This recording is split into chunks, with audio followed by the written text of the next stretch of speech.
आज आसतु मु शेयर करी आपण मान सहित घर सेरेलैक्स। तो प्राय सेरेलैक्स आम बेबी मान को बाहर किणिक कहीं सेरेलैक्स देह बहुत ही भल।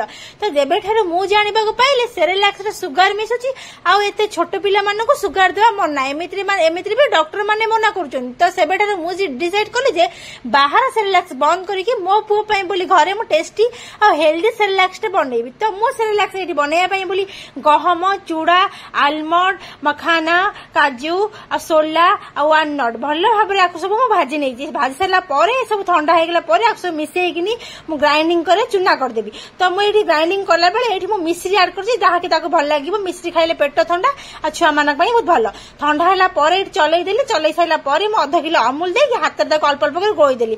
आपण मैंने 2-3 मास आराम से स्टोर करके काच बोतल रखिपारे। एमती घर टेस्टी हेल्दी खाଇବା सेरेलैक्स बेबी की निहाती दियंतु।